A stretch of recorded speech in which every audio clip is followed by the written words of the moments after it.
सभी साथियों को जय जोहार। आज भारतीय छात्र संसद के इस कार्यक्रम में हमारे मंच पे विराजमान हमारे हिमाचल के स्पीकर साहब, एमपी साहब और युवाओं के लिए एक प्रेरणा माने जाने वाले जेएनयू के हमारे लीडर भाई कन्हैयालाल जी, कन्हैया कुमार जी, और साथ ही इस MIT के अंदर अध्ययन करने वाले देश के कोने कोने से, विभिन्न राज्यों से, विभिन्न समुदायों से यहाँ पर जितने जो छात्र हैं, और विशेषकर मैं पिछली बार जब MLA था उस दौरान आया था और राहुल जी के पिताजी से मेरी मुलाकात हुई थी और उनसे मैं काफ़ी प्रभावित हुआ था। तो आज शायद किसी कारणवश बिजी है, यहाँ पर नहीं आया, मैं आया तब मैंने उनको सबसे पहले याद किया था, क्योंकि उनके जो पुत्र है राहुल जी ने ये एक मंच दिया। देश के अंदर काफ़ी बड़ी बड़ी यूनिवर्सिटियाँ हैं, संस्थाएं हैं, लेकिन MIT ऐसा है कि जिन्होंने एक नयापन लाए, MLAs का देखें, सरपंच सांसद देखें, महिलाओं के लिए, और आज ये जो कार्यक्रम आयोजित कराया जा रहा है, आपके विचारों को हम समझें, हमारे संघर्ष को, हमारा राजनीतिक कैरियर और हमारी आइडियोलॉजी उसको आप समझें और हम सब मिलके हमारे देश के लिए, आने वाली जनरेशन के लिए क्या करें। आज का जो विषय है, हमारे देश के अंदर राजनीतिक जो विचारधाराएं हैं और विचारधाराओं से संगठन, राजनीतिक पार्टियां चलती है। विशेषकर देखा गया है वामपंथी विचारधारा, दक्षिणपंथी विचारधारा और मध्यम मार्ग, और कई क्षेत्रीय पार्टियां जो अदृश्य विचारधारा या अनिश्चित विचारधारा, जो समय समय पर या समय अनुकूल कुछ चेंजिंग आता रहता है। हम बात करेंगे कि हमारे जो राजनीतिक पार्टियां हैं देश के अंदर, इन राजनीतिक पार्टियों की विचारधारा कैसी है, क्या है, और देश आज़ादी के बाद से लगा के इन पार्टियों की जो विचारधारा थी उसमें कहां कहां चेंजिंग आया, और इन विचारधाराओं से हमें और हमारे देश को क्या मिला और आगे क्या मिलेगा। देखा गया है वर्तमान के अंदर कि राजनीतिक पार्टियां जो विचारधाराएं हैं, उस विचारधाराओं के माध्यम से लीडर चुने जाते हैं, MLA MP बनते हैं, मंत्री बनते हैं, लेकिन पिछले 10 सालों के अंदर देखा गया है कि विचारधाराएं कमजोर होती जा रही है। व्यक्ति विशेष या व्यक्तिगत स्वार्थ ज्यादा बढ़ता जा रहा है। देखा गया है, आपने सबने देखा है कि जिस व्यक्ति ने अपना पूरा कैरियर या मान लो 20-25 साल किसी पार्टी के राजनीतिक विचारधारा से आगे बढ़ा और कब पता नहीं किधर चले जाते हैं, तो देखा गया है विशेषकर अभी पिछले 5-10 सालों के अंदर कि विचारधारा डाउन होती जा रही है, व्यक्तिगत स्वार्थ ज़्यादा बढ़ता जा रहा है, और ये चीज़ें हमारे देश को, आने वाली पीढ़ियों को, आने वाले भविष्य को कमज़ोर करेगी। हम बात करते हैं राजनीतिक पार्टियाँ उस शरीर के रूप में, और जो विचारधारा है उस शरीर में जो आत्मा है, जो जीव है, वो है। कोई भी संगठन अगर इसकी विचारधारा मजबूत नहीं है, उसकी विचारधारा नहीं है, तो बिना आत्मा का शरीर के रूप में है वो संगठन। इसलिए देश के अंदर हम वामपंथी या दक्षिणपंथी की बात करें, मुख्य रूप से वामपंथी विचारधारा चाहते हैं कि देश के गरीब तबका, देश का दलित, पिछड़ा, आदिवासी समुदाय आगे आए, देश के अंदर समानता हो, पूंजीवादी कम हो, एक सामाजिक सद्भावना और धर्म और जाति विशेष को लेकर एक जो भेदभाव या जो जहर उगला जा रहा है, उसके विरोध में काम करती है। दूसरी ओर दक्षिणपंथी की बात करें, हमारे पूर्व जो वक्ता बच्चे जो आए थे, बहुत शानदार तैयारी करके आए थे, उन्होंने एक शानदार और जानदार भाषण दिया। दक्षिणपंथी की बात करें हैं, राष्ट्रवाद की बात करते हैं, हम हमारी परंपरा, हमारी संस्कृतियों का संरक्षण की बात करते हैं।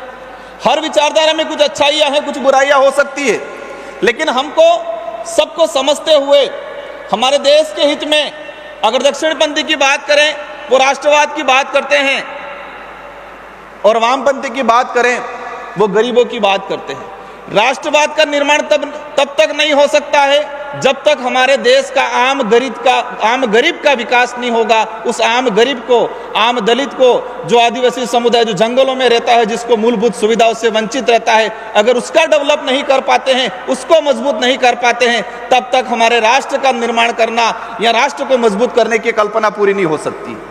इसलिए हमारा देश उस दिन मजबूत होगा, हमारा देश उस दिन विश्व गुरु पूर्ण रूप से माना जाएगा, जिस दिन हमारा देश का प्रत्येक पिछड़ा, दलित, आदिवासी, जो जंगलों में, जो पहाड़ों में आज 2 वक्त की रोटी के लिए तरसता है, अच्छी एजुकेशन के लिए तरसता है, अपने इलाज के लिए तरसता है, उन लोगों तक हमने सुविधा पहुंचा के उनको अगर मजबूत नहीं किया, तब तक हमारा देश मजबूत नहीं हो पाएगा।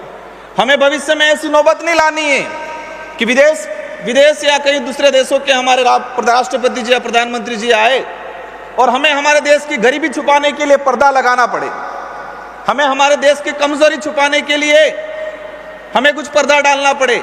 ऐसी नौबत नहीं आए, इसलिए हमारे देश का जो पिछड़ा वर्ग है, हमारे देश की जो युवा है, उनके लिए हमें कुछ करने की जरूरत है। मुझे उम्मीद है कि संस्था में पढ़ने वाले जितने जो बालक बालिकाएं, बच्चे हैं, आप आने वाले समय में इस देश का भविष्य बनने वाले हो। और मेरा भी संघर्ष देखें, आपने देखा होगा एक छोटी सी पिक्चर के माध्यम से, और मुझे सौभाग्य मिला राजस्थान विधानसभा में पिछली बार 2018 में जो मैं जीता था, राजस्थान के अंदर सबसे कम युवा था, सबसे कम एज का युवा था मैं। और जब मैं शुरुआत में गया 200 MLA, मुझे डर था। डर इस बात का था, जब मैंने पहली बार जाके देखा 200 में से सबसे कम एज का, और मुझे तब पता चला जब मेरा शपथ ग्रहण हुआ उस दिन, तो एक डर था कि यार मैं सबसे कम एज में आ गया हूं। और आप यकीन नहीं करोगे, जब मैं पहली बार चुनाव लड़ा था, आज तो मैं नेता की ड्रेस में आया हूं, लेकिन जब पहली बार चुनाव लड़ा था, विधायक बना था, मैं टी-शर्ट और जींस पैंट के ही चुनाव लड़ा था और जीत के भी गया था। कोई साधन नहीं थे हमारे पास, कोई धन दौलत नहीं था। आप यकीन नहीं मानोगे, हमने शुरुआत में बाइक पे प्रचार किया, एक मोटरसाइकिल पे प्रचार किया हमने, लेकिन हमारी विचारधारा मजबूत थी, हमारा संकल्प मजबूत था। हमने हमारा जो संघर्ष था युवाओं के लिए, गरीबों के लिए, आदिवासी समुदाय के हक अधिकारों को लेके, तो मैं ये कहानी इसलिए बता रहा हूं कि आपको अपना लक्ष्य हासिल करने में आपकी गरीबी कहीं बाधक नहीं आएगी। आ सकती है कुछ हद तक राजनीतिक उपलब्धियां प्राप्त करने में, लेकिन अगर आपने ठान लिया है कि मुझे कुछ कर गुजरना है, आपने ये ठाना है कि मुझे गरीबों का, इस देश के युवाओं का, आने वाली पीढ़ियों के लिए कुछ कर गुजरना है, और ठानने के बाद उस दिशा में आप रात दिन काम करते हो, मेहनत करते हो, तो आपको उस लक्ष्य तक जाने में कोई नहीं रोक पाएगा। कहा जाता है युवाओं के लिए, हम भी कहते हैं युवाओं को आगे आना चाहिए, लेकिन युवाओं को आगे आने में काफी परेशानियां आती है, कई चीजों का सामना करना पड़ता है। मैं इस मंच से इस बात को ज्यादा साझा नहीं करना चाहूंगा, लेकिन एक बात और बोलना चाहूंगा। जब मैं भी कॉलेज में पढ़ता था, आप भी पढ़ते होंगे, कई बच्चे ऐसे जो इस संस्था से हैं, बाहर घूम रहे होंगे, वो एक अंदर से एक माहौल बन रहा होगा, यार क्या है ये चीज, क्योंकि देश के अंदर ये मैसेज फैला रखा है, आज भी है, थोड़ी बहुत गिरावट हुई है ये बात अलग है, राजनीतिक गंदी है। ये सुनने में आता है अधिकतर कि राजनीतिक गंदी होती है, और उसी बात को हमारे युवा ये समझते हैं, हाँ राजनीतिक गंदी है, और राजनीतिक से दूर रहते हैं। आप अध्ययन कर रहे हो, वहां पर भी पॉलिटिक्स हो रही है। आप समाज में कुछ प्रतिनिधित्व कर रहे हो, समाज का कुछ मुद्दे को लेके, युवाओं को मुद्दों को लेके आगे कर रहे हो, वो भी पॉलिटिक्स है। पॉलिटिक्स से कोई गंदी नहीं होती। कई अंबेडकर जी ने विशेषकर कहा है, उसके अलावा कई लोगों ने कहा है कि राजनीतिक वहां सत्ता की चाबी है, राजनीतिक वहां सत्ता की जो कुंजी है, जो आपके अधिकारों का ताले खोलने का काम करती है। इसलिए आप सबको ये मन में रखना है कि राजनीति गंदी नहीं है, युवाओं को राजनीतिक में आने की सख्त जरूरत है, और विशेषकर पढ़े लिखे युवाओं को। लेकिन राजनीतिक में तब आ पाएंगे कि अपन ग्राउंड पे जाएंगे, धरातल पे जाएंगे। हम यहां बैठ के, एजुकेशन भी जरूरी है, लेकिन एजुकेशन के बाद आपको कुछ समय आपके फील्ड में देना है, उस गरीब की पीड़ा को समझना है। हमने पार्लियामेंट में बैठ के, यहाँ सदन में, विधानसभा में बैठ के जो योजना लागू कर दी है, उस गरीब को उस योजना का प्राप्त करने के लिए कितने पापड़ बेलने पड़ रहे हैं, उस बात को समझना पड़ेगा। जाके उनकी पीड़ाओं को समझना पड़ेगा, उनकी जरूरतों को समझना पड़ेगा, उनकी भावनाओं को समझना पड़ेगा, और फिर हम राजनीति में कदम रखेंगे तो आप कभी असफल नहीं होंगे। आज देश के इतिहास में जाते हैं, आजादी से पहले हम बिरसा मुंडा जी को फॉलो करते हैं, अंबेडकर जी को फॉलो करते हैं, भगत सिंह को फॉलो करते हैं।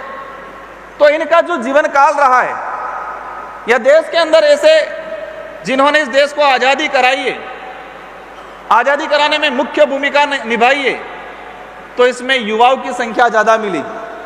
तो देश को आजाद कराने में युवाओं की मुख्य भूमिका रही है, तो इस देश को मजबूत बनाने में भी युवाओं की मुख्य भूमिका होनी चाहिए, और हम सब की जिम्मेदारी है। आना पड़ेगा। एक 100 अलग चले, देश की हकीकत कुछ और है, यह मानना पड़ेगा। मैं किसी पे कटाक्ष नहीं कर रहा हूं, लेकिन देश की हकीकत कुछ और है। आज देश में गरीबी का आंकड़ा देखा जाए, कई ऐसे रिसर्च रिपोर्ट, ऑथेंटिक जो चीजें हैं, उसका देखा जाए तो आज 50% से ज्यादा ग्रामीण इलाके में गरीबी है। अगर गवर्नमेंट वो स्कीम बंद कर दे तो आज भी कई परिवार ऐसे जो 2 वक्त की रोटी के लिए तरसते हैं। इसलिए आप सभी से मेरा अनुरोध है, और विशेषकर ये आयोजन कराने वाले MIT के सारे, विशेषकर राहुल जी को और उनसे जुड़ी हुई सारी टीम को, कि समय समय पर आप इस तरह से आयोजन कराते रहे। अलग अलग आइडियोलॉजी वाले, अलग अलग क्षेत्र के लोगों को बुलाएं, हमें भी बुलाएं, और हम भी कुछ सीख के जाएंगे। और हमारी जो बात है, हमारे जो विचार हैं, हमारे जो उद्देश्य है, वो आपके बीच में रख के जाएंगे। और इस देश को बचाने में विचारधारा भले कुछ भी हो, लेकिन लक्ष्य एक ही होना चाहिए कि इस देश का गरीब व्यक्ति मजबूत बने। इस देश के अंदर जो कुरीतियां हैं, धार्मिक विविधता है, वही हमारे देश को मजबूत बनाती है। लेकिन धार्मिकता के आधार पे देश में नफरत नहीं फैलनी चाहिए। सांस्कृतिक विविधता है, वही हमारे देश को मजबूत बनाती है, लेकिन सांस्कृतिक और जातिवाद के हिसाब से नफरत नहीं फैलनी चाहिए। अपनी अपनी आइडियोलॉजी, अपनी अपनी धार्मिक पूजा पद्धति, अपने अपने कल्चर होना चाहिए, लेकिन हमें सामने वाले का भी सम्मान करना है, उसकी संस्कृति, उसके धर्म का भी सम्मान करना है। ये भावना आएगी, ये देश मजबूत बनेगा। इन्हीं शब्दों के साथ पुनः पूरी टीम को और सारे जो मेंबर्स हैं, हमारे जो मुख्य अतिथि चेयरमैन साहब, आप सभी का आभार, और सारे युवा साथियों को। मुझे कई बार पूछते हैं कि आपका एजुकेशन या आपके आइडल कौन रहे, तो मेरे इस कैरियर के अंदर देखा गया है कि मेरी वो यूनिवर्सिटी है, वो संघर्ष की यूनिवर्सिटी है, और मेरा आइडल भी मेरा संघर्ष ज्यादा रहा, ऐसा लगा मुझे, क्योंकि जीवन में संघर्ष किया बहुत कुछ, और वही संघर्ष आज इस मुकाम तक पूरे देश के अंदर, संसद के अंदर, मुझे पूरे देश के आदिवासी समुदाय, दलित, पिछड़े युवाओं, आप सबकी आवाज रखने का, आप सबकी आवाज बनने का अवसर मिला। और इस उम्र में मुझे 2 बार विधायक और 1 बार सांसद बनने का अवसर मिला। तो मैं मेरे निर्वाचन क्षेत्र की जनता को, आप सबकी तरफ से, इस मंच की ओर से मैं धन्यवाद देना चाहूंगा। और मैं कोशिश करूंगा कि मेरे निर्वाचन क्षेत्र के साथ साथ आप सबकी, पूरे देश की, गरीबों की, दलितों की,